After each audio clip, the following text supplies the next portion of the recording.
Hello, everyone, and welcome to SD Spooky Adventures, where we discuss everything paranormal. We're your hosts. I'm Janine Haynes. And I'm Michelle Myers. And today we're going to be speaking about residual hauntings.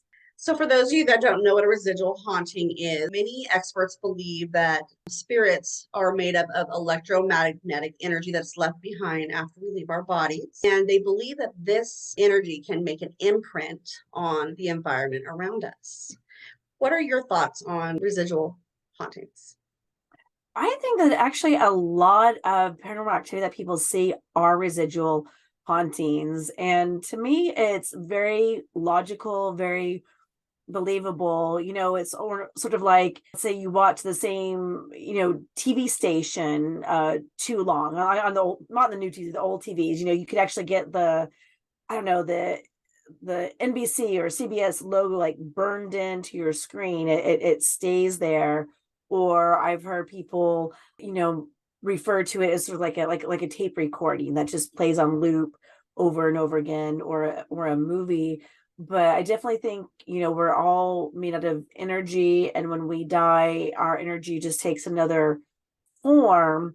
But I do also think that we can leave an imprint behind, and a lot of times they'll talk about, something very dramatic happening, and that sort of locks that in or stamps in that person, that energy.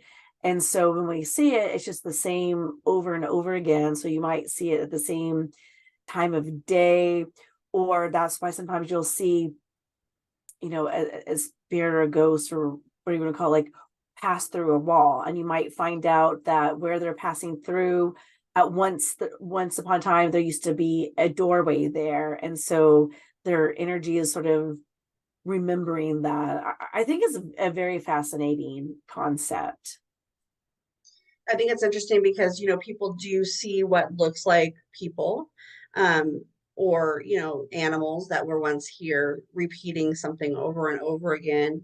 But sister and I have even had an experience where we captured on film what we believe is the residual energy left over from a tree, because it was a see-through tree and you could see all the striations of the bark, and like the little round part that you would have if you cut something off Mhm. in the photo. Oh, And later we did come to find out that on that property, they were able to provide us a photo that a tree did once stand there. But not only that, sound can be left over where you don't actually necessarily see something, but in parts of our old town, San Diego, as well as what they call Newtown, currently our Gaslamp quarter, people do claim to still hear phantom gunshots from those shootouts when it was the old cowboy Wild West town. oh wow, I haven't heard about that.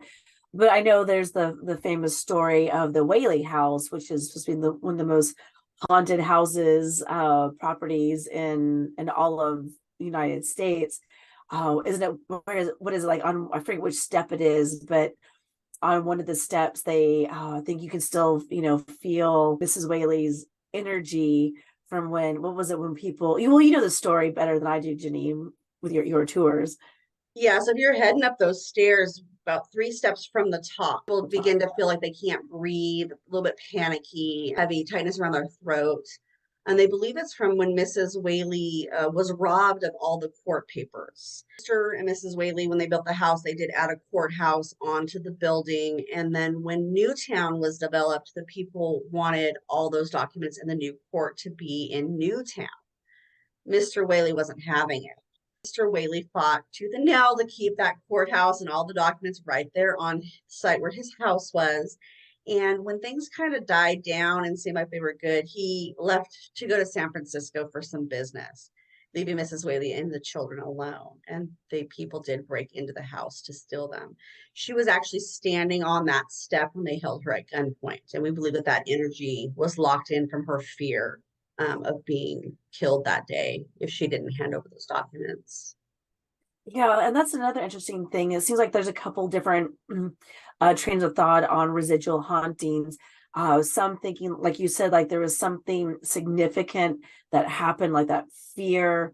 Like the tree you mentioned. One you kind of wonder, like, what happened with that tree? Was that a hanging tree, for example, something that sort of locked that energy of, that moment or that item or that person in.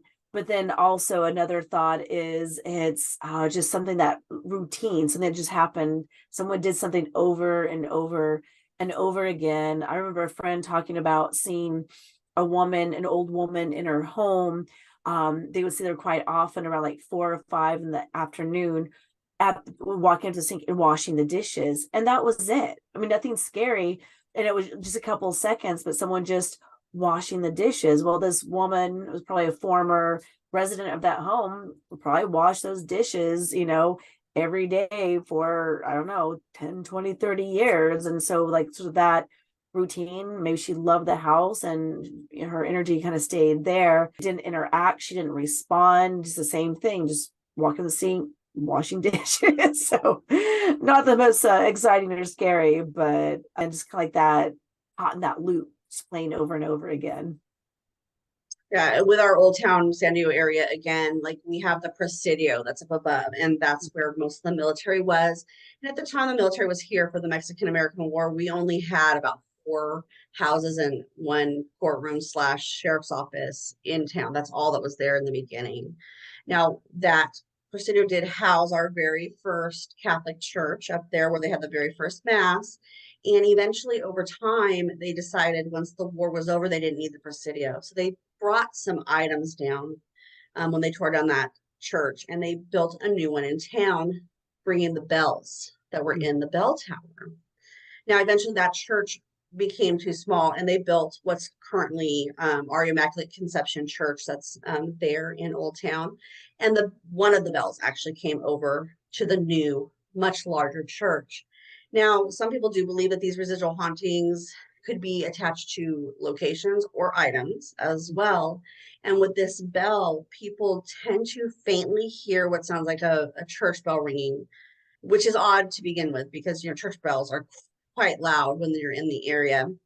But when they hear this faint sound, they do see a man that's cloaked moving through the tower as if he's up there ringing the bell, like he probably would have done every Sunday for however many years. So that's just goes to what you were saying, like a repetitive thing. He did that so many times, it's just embedded in the environment there, and it just continues to play out.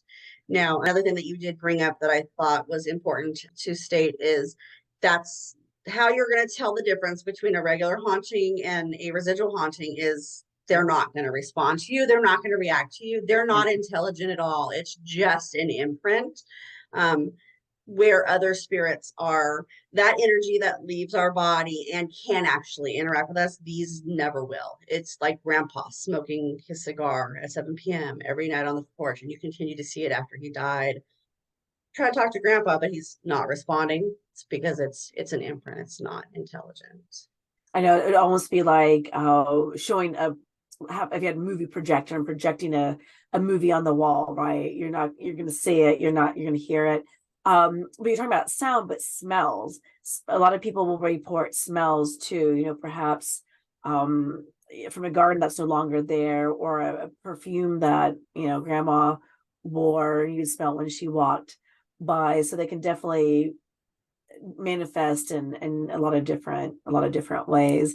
There's another one in Old Town I've heard about. It's in one of the little shops along there near the graveyard, and it's a man will sit in the back corner smoking a cigar. A lot of times people will smell his cigar smoke when you go in there. So yeah, and again, not anything that's intelligent that you're going to interact with, but it just is replaying that moment for him over and over again. Yeah, so definitely not anything to be scared of or uncomfortable. But of course, if you're seeing it for the first time, you probably don't know if it's residual or not, right? As if you encounter it over and over again. Have you had any residual stuff that has taken place in your life that you could attribute to somebody that you knew in the past, or all just kind of things while investigation? Well, again, if you're investigating a spot and you're new there, have only been there a couple of times, and you see something, it's kind of hard to determine if it's residual or not, unless of course it interacts with you. I haven't, that's a tough one. Never really had anything in any place that I've lived like that. Pretty much, I feel like most of my encounters have always been a little bit more interactive than that. But how about you, Janine? Yeah, I've definitely had my share of residual stuff that you learn over time by continuing to go to the same location. But more often than not, I'm experiencing the more intelligent type hauntings. I will kind of back up a little bit. On our previous episode, we had talked about shadow figures, and I had mentioned a shadow figure down in Proctor Valley. I'm sorry, along Proctor Valley Road, and people have talked about seeing a figure like that. So that one could very well have been a residual, but given that I've only been down there a couple times and saw it once, I don't know if it was, and it didn't really interact with us. It just kind of faded away. But given the reports, a lot of people seeing similar things like that along that road, that very well may have been. Yeah, that does lend to the fact that it definitely could have possibly been something residual because either team that was there that night, neither one of them actually had a intelligent interaction with it. They just saw it moving through the area. So who knows? More investigations out there. Maybe you continue to see it. But like you said, there are a lot of reports of exactly what you guys did see that night. So very possible that it could be I would imagine residual. another key difference too would be that you're not going to get that feeling that you get when you come across something that's present and that's sentient, where you're going to feel nervous, the paranoia, the hairs are going to stand up. I think if you see something residual, I mean, it might, for those who aren't comfortable with it or new to it, it might spook them a little bit, but I don't think you're going to get that sort of that visceral like feeling that you're going to get when you see, active spirit. Yeah, I agree. I believe that, when we are around active spirit that are that energy that recreates itself, never dies, your body has a reaction to it. Depending on who you are, it may be different.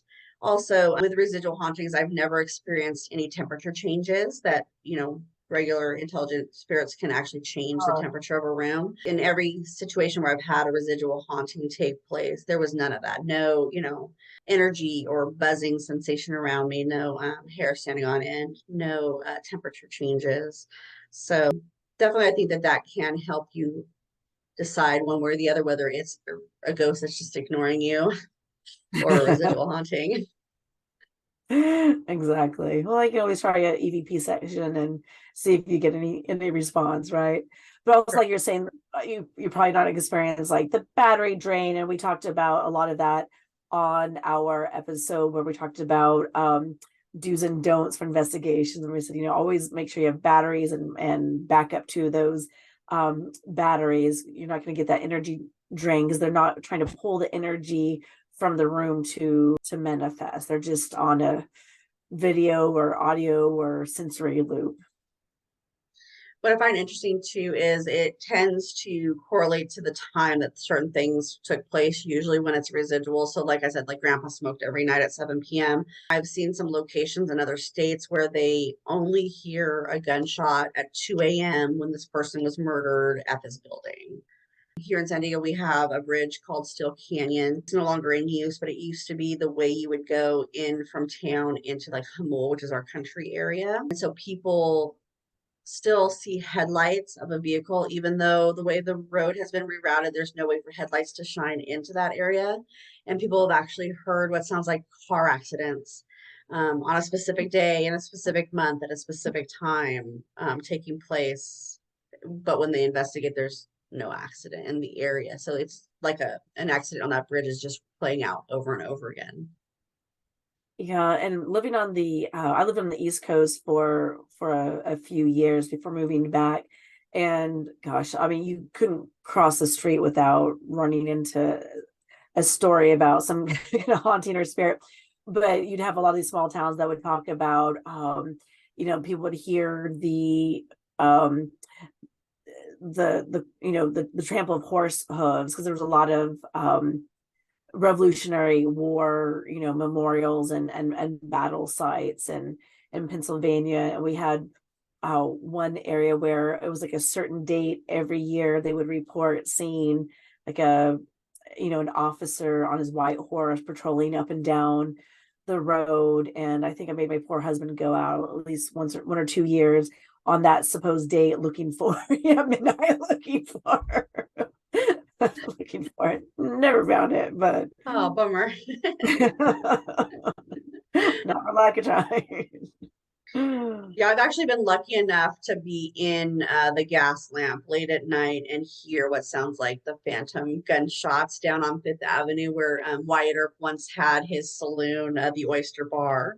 All of us kind of looked at each other because you're hearing gunshots, but it's different. It almost sounds like it's trapped inside a jar or a cave or something. It's very muffled and but definitely clearly gunshots. So all of us kind of started to duck for cover, and then we realized, well, that's not active gunshots. What is that?